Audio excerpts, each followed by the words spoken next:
پہلے بھی عدلیہ کی جب انہوں نے ہمیں طلب کیا میں حاضر ہوا، اب بھی انہوں نے کہا ہے تو میں حاضر ہوں۔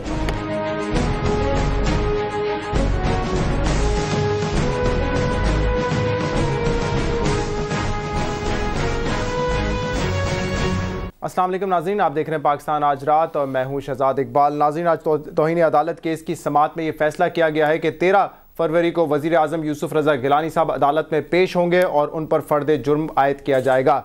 اس کے بعد یہ بھی ایک آپشن ہے، اعتزاز احسن صاحب نے فرمایا کہ ہم اپیل میں بھی جا سکتے ہیں، لیکن اس کے علاوہ بھی کچھ اعتزاز احسن صاحب نے بات کی ہیں وہ بڑی اہم ہے جو اس پروگرام میں ہم ڈسکس کریں گے۔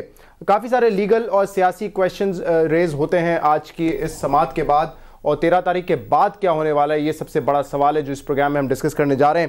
ہمارے ساتھ آج پروگرام میں موجود ہیں اعظم سواتی صاحب جو کہ پاکستان تحریک انصاف سے تعلق رکھتے ہیں۔ آپ کا بہت بہت شکریہ پروگرام میں تشریف لانے کے لیے۔ خرم دستگیر صاحب پاکستان مسلم لیگ نون کے ممبر نیشنل اسمبلی، آپ کا بھی بہت بہت شکریہ پروگرام میں شامل ہونے کے لیے۔ اور جسٹس ریٹائرڈ طارق محمود صاحب آپ بھی ہمارے ساتھ موجود ہیں، آپ کا بھی بہت بہت شکریہ۔ ناظرین، کچھ ہی دیر میں مولا بخش چانڈیو لا منسٹر پاکستان پیپلز پارٹی سے تعلق رکھتے ہیں، ہمیں جوائن کریں گے پروگرام میں۔ اپنے مہمانوں سے سوالات کا سلسلہ شروع کرنے سے پہلے میں چاہوں گا کہ آج جب پارلیمنٹ کے باہر ہم موجود تھے اور ہم نے دیگر لوگوں سے سوالات کیے تو ان کی رائے کیا ہے کہ پرائم منسٹر کو اب کیا کرنا چاہیے، آپ کو سناتے ہیں کہ مختلف لوگوں نے کیا آرا دی اپنی۔ دیکھیں، ہماری ایک پارٹی ہے، ایک پولیٹیکل پارٹی ہے اور ہم نے ہسٹری میں زندہ رہنا ہے، تو اسی لیے ہماری قیادت نے جو فیصلہ کیا ہے وہ بالکل ٹھیک ہے۔ ہمارا جو سٹانس ہے وہ یہ ہے کہ انڈر آرٹیکل 248 جو کہ بالکل کلیئر ہے، پریزیڈنٹ صاحب کو امیونٹی حاصل ہے اور امیونٹی بالکل حاصل ہے، تو ہم اپنے جو سٹینڈ ہے اسی پہ ہم انشاءاللہ تعالی سٹینڈ ہم نے کیا ہے اور سٹینڈ کریں گے۔ ایمیکیبلی ایشو کو ریزولو کریں تو زیادہ بہتر ہے۔ اس کے اندر ہم انشاءاللہ اس کے اندر جائیں گے، اپیل کے اندر، ریویژن کے اندر، تو جو فیصلہ کورٹ کریں گی اس کے مطابق انشاءاللہ فیصلہ ہوگا۔ انہوں نے فی الحال تو قربانی دینے کا عندیہ دکھایا ہے اور یہ قربانی بلا ضرورت اور بے وقت ہے۔ بلا ضرورت اس لیے ہے کہ خط لکھ دینا جس کے متعلق خود ان کے وکیل کا کہنا ہے کہ اس میں کوئی مذائقہ نہیں تھا، اس کے باوجود وہ آج عدالت میں کیوں نہیں مان سکے، یہ میرے لیے حیران کن بات ہے۔ بے وقت اس لیے ہے کہ پاکستان نہایت مشکل دور سے گزر رہا ہے۔ اس موقع پر پاکستان کا انتظامیہ کا سرخیل اور سربراہ اگر فرد جرم جیسے حد کے عزت جیسے مقدمے میں، حد کے عدالت ذاتی مقدمے میں فرد جرم کا سامنا کر رہا ہو تو ہمارے بہت سارے معاملات بہتر اور آسان طریقے سے حل ہونے کے بجائے مشکلات میں پڑ جائیں گے۔ الٹیمیٹلی تو وہی کرنا چاہیے جو سپریم کورٹ کا فیصلہ ہو، نیچرلی، کیونکہ یہ ادارے ہیں، اس میں ہر ایک ادارے کا اپنا فنکشن ہے، تو جو سپریم کورٹ کی ڈیسیژن ہوگی وہ فائنل ہوگی۔ خط لکھنے میں کوئی آر نہ ہو تو لکھ دینا چاہیے، نہیں لکھنے کی ضرورت، کوئی آر ہے یا نہیں ہونا چاہیے تو نہ لکھیں، ٹھیک ہے۔ قربانیاں تو لوگ دیتے ہیں، ہاں، حکومت کے لیے دیتے ہیں لوگ، پارٹی ساتھیوں کے لیے وہ قربانی دیتے ہیں، دانے دونوں ٹھیک ہے، اگر لکھ دیں تب بھی بہتر ہے، اور نہ لکھیں اور قربانی دینا چاہیں تو اس سے اچھی بات ہی کوئی نہیں ہوگی۔ ان کے لیے بہت بڑا اعزاز ہوگا، میں تو یہ سمجھتا ہوں۔ سیاست میں اپنے دوستوں کے لیے قربانی دینا بڑا اعزاز ہوتا ہے۔ دیکھیے جی، بات نہ قربانی کی ہے نہ لکھنے کی ہے، بات ہے آئین کی، دستور کی۔ یہ آئین، یہ دستور جو ہم بناتے ہیں اسی لیے بناتے کہ ہم اس پہ عمل کریں۔ آئین میں کچھ چیزیں اس طرح کے ہوتے ہیں کہ اس میں ابہام ہوتا ہے اور اس پہ کوئی انٹرپریٹیشن کرنا پڑتا ہے، لیکن کچھ چیزیں اس طرح کے ہیں کہ وہ بہت واضح ہے۔ میں تو چاہتا ہوں کہ یہ ملک تب مضبوط ہوگا کہ تمام ادارے اپنے آئین اور دستور کے جو اختیارات ہیں اس کے اندر رہے، نہ بالا دست ہو اور نہ بے دست ہو۔ جی ناظرین، پارلیمنٹیرینز کے کامنٹس آپ نے دیکھے اور سنے۔ کیا وزیر اعظم صاحب صدر پاکستان کے لیے قربانی دیں گے یا پھر خط لکھا جائے گا؟ بلور صاحب تو یہ بھی کہہ رہے تھے کہ دوستوں کے لیے قربانی دینا بڑے اعزاز کی بات ہے۔ پہلے لیگل پوائنٹ آف ویو پر ہم بات کر لیتے ہیں جسٹس طارق محمود صاحب سے۔ طارق صاحب، فرد جرم کس طریقے سے عائد ہوگا؟ ایک تو بات طے ہے کہ وزیر اعظم نے پیش ہونا ہے اور وہ لازمی ہے، وہ اس لیے لازمی ہے کہ جو ان کو چارج فریم کیا جائے گا اس کو کنفرنٹ کروایا جائے گا، تو اس کے لیے جو ہے اب تو ایکیوز کی پوزیشن میں آگے، تو ان کو ان کی موجودگی میں ان سے پوچھا جائے گا کہ یہ آپ پر الزام ہے، آپ جواب دیں، تو اسی لیے ان کا پیش ہونا ضروری ہے۔ ان کو بتایا جائے گا کہ آپ کے خلاف یہ ایلیگیشن ہے اور اب آپ بتائیے، اس کا وہ جواب دیں گے اور اس کے بعد جو ہے معاملہ آگے چلے گا۔ اچھا، فرد جرم عائد ہو گیا تو آرٹیکل 63 کے انڈر ان کو ڈسکوالیفائی نہیں کیا جائے گا جب تک کنوکٹڈ نہیں ہوں گے؟ نہیں، بالکل وہ تو بہت دور کی بات ہے نا، وہ تو بڑی سیدھی سی بات ہے. اس کے بعد شہادت ریکارڈ پر لائی جائے گی، جو بھی جس طرح بھی لائی جائے گی. بیشتر شہادت تو اس میں ڈاکومنٹری ایویڈنس ہوگی، مطلب اس ججمنٹ سے لے کر اور باقی فردر جتنی بھی آرڈر شیٹ اور پروسیڈنگ ہوتی رہی، پھر ان کو موقع دیا جائے گا ڈیفینس میں، ان کا بیان بھی ہوگا، آرگومنٹس، یہ وہ کنوکشن والی بات آئے گی. اچھا، تو 13 تاریخ تو وزیر اعظم جو ہے عدالت میں جائیں گے، لیکن کیا اس کے بعد بھی جتنی بھی پیشیاں ہوں گی عدالت کی اس میں ان کا جانا ضروری ہے؟ کیونکہ اب تو کرمنل پروسیڈنگز ہیں نا یہ. نہیں، اس میں بھی دو باتیں، اسی قانون میں یہ بات لکھی ہوئی ہے اور پہلے بھی اسی وجہ سے ایگزیمپٹیو چارج کے دن تو ان کا موجود ہونا ضروری ہے، ٹھیک ہے نا جی. اس کے بعد یہ عدالت پر ہے کہ وہ ان کو کہہ دیں کہ ٹھیک ہے جی، اب آپ کے وکیل ہیں، ہم مثال کو ایویڈنس ریکارڈ ہوگی. پہلی بات تو یہ بڑی سمری پروسیڈنگ ہوگی، یعنی کہ اگر یہ ممکن ہو سکا تو اسی دن بھی یہ سارا کچھ ہو سکتا ہے، لیکن چونکہ ان کو ڈیفینس کا موقع ملنا ہے، کیونکہ لگتا یہ ہے کہ وہ بہت سارے یہ ثابت کرنے کے لیے کہ میں نے جو کچھ کیا وہ نیک نیتی سے کیا اور میں نے یہ سب کچھ نہیں کیا، تو ہو سکتا ہے کہ فرد جرم کے بعد پھر ان کو ایگزمپٹ کر دیا جائے، اسپیسیفک آرڈر ہوگا، اور اس کے بعد جب پھر فائنل شاید ہو سکتا ہے جس دن ججمنٹ اناؤنس کرنی ہو یا مے بھی اس سے پہلے، یہ عدالت کے دائرے اختیار میں ہے کس دن وہ ضرورت محسوس کریں کہ وہ ان کا موجود ہونا، یعنی جس دن بیان بھی ہونا ہے اس دن بھی ان کی ضرورت پڑے گی. اچھا، ایک آپشن تو یہ کہ جو ابھی تک سٹانس رہا ہے اعتزاز احسن صاحب کا اور وزیر اعظم صاحب کا کہ کیونکہ استثناء ہے تو ہم خط نہیں لکھ رہے تھے، اور یہی ایڈوائس ہمیں لا منسٹری سے بھی دی گئی تھی. دوسرا ایک آپشن یہ ہے کہ خط لکھ دیا جائے. فرض کریں اگر خط لکھ دیا جاتا ہے، 13 تاریخ کو کہہ دیتے کہ اب خط لکھنے کو تیار ہیں، پھر کیا ہوگا؟ کیس وہیں ختم ہو جائے گا؟ کیا گریس آفر کرے گی سپریم کورٹ؟ کیونکہ نارملی تو ہم دیکھتے ہیں کہ کنٹیمپٹ کیسز میں جو ہے بڑا لینینٹ ویو ہوتا ہے سپریم کورٹ کا. دیکھیں، اس میں جو اس لا میں ایک اسپیسیفک پروویژن بھی ہے کہ ایٹ اینی سٹیج جو ہے آپ اپالوجی ٹینڈر کر سکتے ہیں، ٹھیک ہے نا. اور اگر آپ جینوئنلی سمجھتے ہیں، پرائم منسٹر صاحب کا اب تک کا انسٹانس یہ ہے کہ میرے پاس فائل آئی تھی جس میں لا منسٹر اور لا سیکرٹری کی اوپینین تھی، اور میں نے اپنے طور پر یہ ان گڈ فیتھ یہ سمجھا کہ وہ ٹھیک کہہ رہے ہیں، اور چونکہ شاید یہاں پر کیس بھی نہیں چل رہا، زرداری صاحب کے خلاف پاکستان میں تو کیس رکے پڑے ہوئے تھے نا، باقی لوگ تو ٹرائل بھی ہوا، ایکوٹ بھی ہو گیا ان کی حد تک، تو بات یہ ہے کہ وہ اگر یہ کر دیں گے، لیکن اب مشکل یہ ہے کہ عدالت کا مانے گی یا نہیں مانے گی یا کتنا لینینٹ ویو لے گی، یہ اب ٹوٹلی ان کے اختیار میں ہوگا.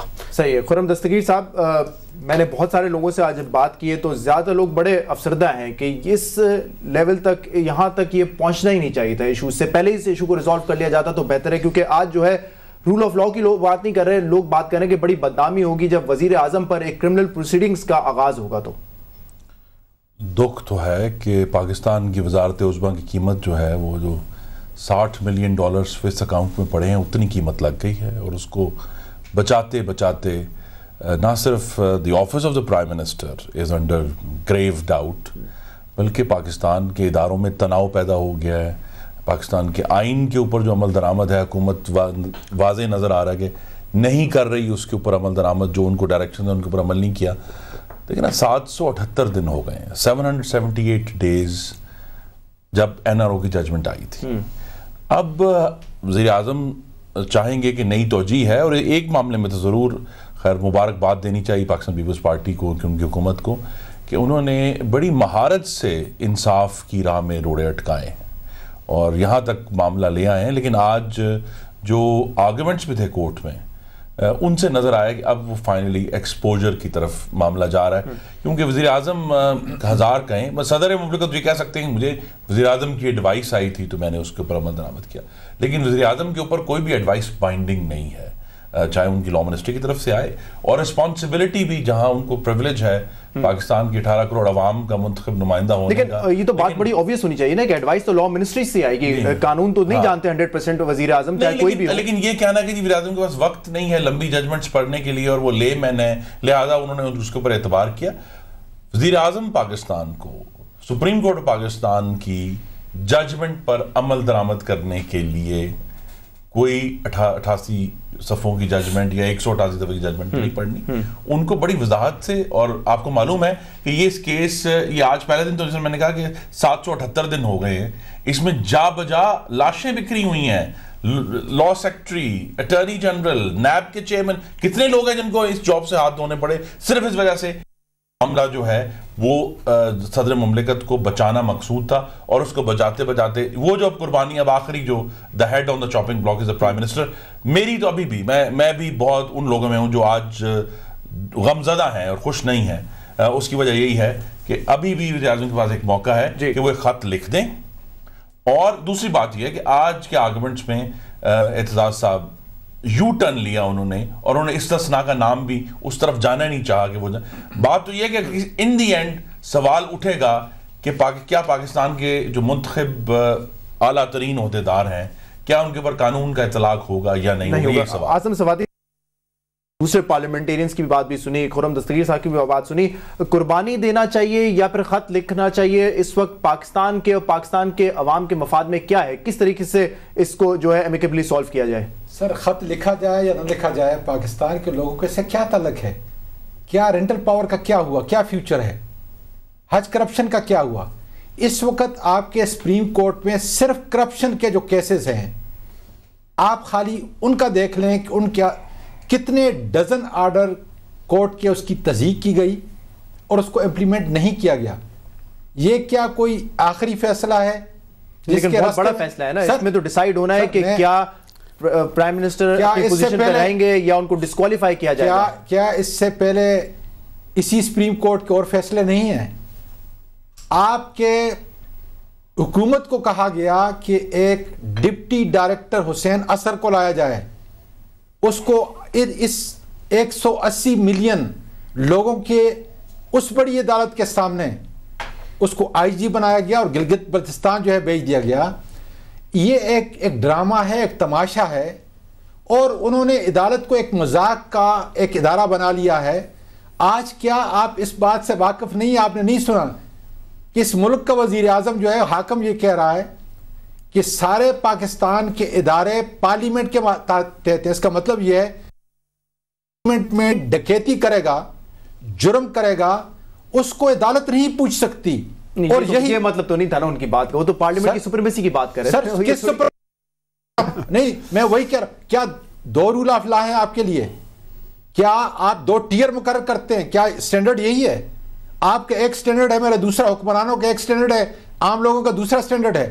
وہی تو کہہ رہا ہوں کہ آپ نے اگر اس ملک میں انصاف کا بول بالا کرنا ہے، انصاف کی حکمرانی کرنی اور رول آف لا پلانا ہے جی، تو پھر آپ نے ایک سٹینڈرڈ رکھنا ہے، پھر آپ نے 2 سٹینڈرڈ نہیں رکھنے. آج دنیا آپ سے اس لیے مذاق کر رہی ہے، اور یہ جو تماشا ہے، ٹھیک ہے، یہ کیا اس سے کیا حاصل ہوگا؟ خط نہ لکھنا. دیکھیں سب سے بڑی چوری کا ڈکیتی کا مقدمہ ہے، اور اس میں صرف آپ کو یہ کہا جا رہا ہے کہ خط لکھیں. امپلیمنٹ کرنا تو بڑی بات ہے. ٹھیک ہے، میں چاہوں گا کہ ہم بھی جو ہے سوال یہ ہے کہ جس قربانی کا ذکر ہوا ہے، کیا وہ قربانی پاکستان کے عوام کو گیس دیتے ہوئے دے رہے ہیں؟ کیا وہ ہمیں بجلی پرووائڈ کرتے ہوئے قربانی دے رہے ہیں؟ کیا وہ پاکستان میں مہنگائی کو روکنے کے لیے کھڑے ہو گئے کہ ہم یہ اور اس کی قربانی نہیں؟ قربانی ان دی اینڈ اس $60 ملین کو بچانے کے لیے، اور ایسی قربانی جو ہے وہ اگر دے بھی دیں گے تو اس صدر پاکستان کو بچانے. مولانا بخش چانڈی صاحب بہت بہت شکریہ، پروگرام میں آپ نے ہمیں جوائن کیا ہے. آج آپ لوگوں کی طویل میٹنگز بھی ہوئی ہیں. ایک بات تو پارلیمنٹ میں وزیر اعظم صاحب نے خود کر دی کہ میں 13 تاریخ کو عدلیہ میں پیش ہوں گا جیسے کہ میں پہلے ہوا تھا. یہ بتائیں کہ کیا یہ فیصلہ ہوا ہے کہ نہیں کہ خط لکھا جائے گا، یا پھر جو سٹانس اب تک رہا ہے حکومت کا اسی سٹانس کو لے کے 13 تاریخ کو وزیر اعظم جائیں گے کورٹ میں؟ اب یہ وقت سے پہلے بات کرنی ہے. اپیل میں جائیں گے، ابھی کئی مرحلے ہیں، اس پہ انشاءاللہ وقت بہ وقت آپ کو معلوم ہوتا جائے گا. پہلے تو آگے آ کے وزیر اعظم جائیں گے انشاءاللہ. میں ابھی سواتی صاحب کی بھی اور میرے دوست نوجوان ہیں ان کی بھی گفتگو سن رہا تھا. سواتی صاحب پہ تو میں نہیں بول سکتا. وہ انتہائی پاک، صاف دامن اور ایک متبرک شخصیت ہے، جن سے کبھی زندگی میں کوئی غلطی نہیں ہوئی، جنہیں کبھی کسی اس پر داغ نہیں لگ سکتا. تو میں ان پہ تو نہیں کہہ سکتا. وہ تمام لوگوں کی جو بتاتے ہیں کردار وہ انتہائی خراب ہے ان کے سامنے. وہ پاک صاف ہیں، میں ان پہ تو نہیں بول سکتا. اور ابھی جہاں گئے وہاں بھی شریعت کے صاحب بیٹھے، اخلاق و کردار اسلام کی روشنی میں جو ان کی قیادتیں ہیں وہ چل رہی ہیں، وہ تو ٹھیک کر رہے ہیں. مجھے افسوس ہے ذرا خرم دستگیر کی جماعت کا اور ان دوستوں کا جو ہم پر ہماری دشمنی میں ایسی باتیں کر جاتے ہیں. اس کا مطلب یہ ہوا کہ ہمارے خلاف جو بھی معاملات ہوئے یا آج سے چند مہینے پہلے ہمارے نکالنے کی باتیں جو ہو رہی تھی جس میں یہ خود بھی شریک تھے، اگر اس میں وہ قوتیں جائز تھیں تو پھر آپ اپنی دربدری کو برطرفی کو جائز قرار دے رہے ہیں. اس کا مطلب یہ ہوا کہ جنرل مشرف نے آپ کو بھی بڑے غلطیوں کی وجہ سے نکالا. آپ کی غلطیاں تھیں, مشرف صاحب کی کوئی غلطی نہیں تھی. جو دروازے پھلانگ کے آپ کے قائد کو انہوں نے زنجیریں لگائی, ہتھکڑی لگائی, آپ ان کو جائز قرار دے رہے ہیں. ہماری دشمنی میں ایسا نہ کریں. آج انہوں نے تقریریں کی ہیں. آج آپ کو یاد دلاتا ہوں, جب وہ ایبٹ آباد والا واقعہ ہوا, دوسرے دن میاں صاحب نے جو تقریریں کی اس ادارے کے خلاف, پاک فوج کے مولانا بخش چانڈیو صاحب, یہ باتیں اگر درست نہیں ہوں تو میرے خیال سے یہ موضوع سے ہٹ کریں نا. ایسا نہ کریں. جب تک آپ مجھے بولنے نہیں دیں گے, موقع میرا پہ رکھنے نہ دیں گے, میں آپ کے سوال پر آؤں گا. لیکن جو آپ کہلوا جاتے ہیں یا جو کہہ لیتے ہیں ان کا بھی تو جواب لینے دیں نا. یہ ہمیں, اس کا مطلب یہ ہوا تو انہوں نے اس ادارے کو اس دن گالیاں بک رہے تھے. کیا نہ کہا جو امریکی ادارے اور تبصرے کر رہے تھے وہ انہوں نے کیے. چلیں, جب وہ ہمارے ساتھ اختلاف ان کا ہوا, جب ہم نے کوئی اسٹینڈ لینا چاہا, یہ فوراً کھڑے ہو گئے, میمو کے بہانے چلے گئے, کہنے لگے ایسے مقدس ادارے پر جو پاکستان کی سلامتی کا محافظ ہے اس پر شک کیا جا رہا ہے. وہ سارے بیان یاد کر لیے. آج جب انہوں نے حالات بہتر ہوئے ہیں, پھر انہوں نے جمہوریت کے ساتھ ایک رشتہ جوڑنے کے نظام کو چلانے کی بات کی ہے, تو کیا کہتے ہیں آج جو اسمبلی میں انہوں نے کہا وہی الزام تھے, اس سے بھی بدتر الزام تھے جو اس ادارے پہ لگ رہے تھے. جناب خون ہو گئے, جناب مرڈر ہو گئے, جناب مائیں پوچھ رہی ہیں, جناب بہنیں پوچھ رہی ہیں. آپ جو بات کر رہے ہیں میں اس کو کنیکٹ کرنے کی کوشش کر رہا ہوں. ہماری دشمنی میں, ٹھیک ہے, ہماری دشمنی, مجھے آپ اجازت دیں کہ میں ایک بریک لے لوں. ہماری دشمنی میں جبری سے دشمنی نہ کرو. ٹھیک ہے, مولانا بخش چانڈیو صاحب ایک لینا ہے. بریک کے بعد میں آپ سے یہ بات پوچھوں گا جو کہ خرم دستگیر صاحب نے کی. انہوں نے کہا اگر قربانی دے رہے ہیں تو یہ $60 ملین کے لیے قربانی دے رہے ہیں, کسی عوام کے لیے یا پاکستان کے لیے قربانی نہیں دی جا رہی. اس پر آپ کا پوائنٹ آف ویو میں چاہوں گا. ایک بریک کے بعد ہم بات کرتے ہیں, ہمارے ساتھ رہیے گا.